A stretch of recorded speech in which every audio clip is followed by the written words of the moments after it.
49 MI-nya kenapa nih? Siap izin menjawab Panglima. Dari hasil tidak memenuhi syarat karena yang bersangkutan mengatakan sering pesta miras sejak tahun 2016 sampai 2017 hingga mabuk karena bekerja sebagai turis guide.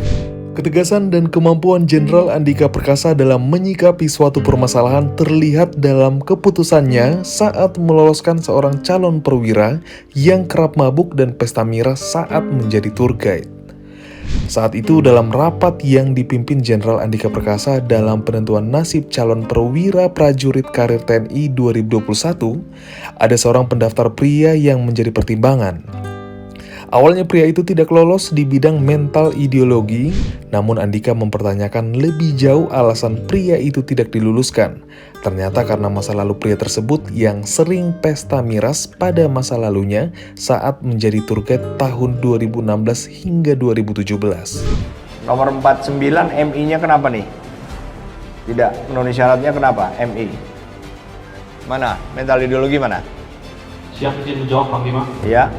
Dari hasil tidak memenuhi syarat karena yang bersangkutan mengatakan sering pesta miras bersama teman-temannya sejak tahun 2016 sampai 2017 hingga mabuk karena bekerja sebagai turis guide. Jika saya gagal pada tahun ini, tahun depan saya akan mencoba. Bila perlu besok ini untuk Susgakes saya akan mendaftar. Setiap ada pembukaan mengenai PPK, insya Allah saya akan yakin untuk mendaftar dan kembali menjadi seorang prajurit TNI.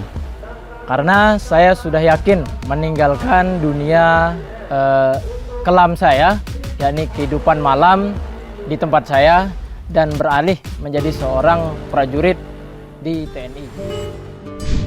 Mendengar itu tanpa ragu Andika mengatakan alasan itu tidak relevan lagi. Andika mengatakan hal itu adalah masa lalunya yang tak perlu diungkit. Karena menurutnya bila seseorang telah diterima sebagai prajurit, ia nantinya harus patuh dengan undang-undang. Pria tersebut pun diluluskan dan diterima menjadi perwira TNI.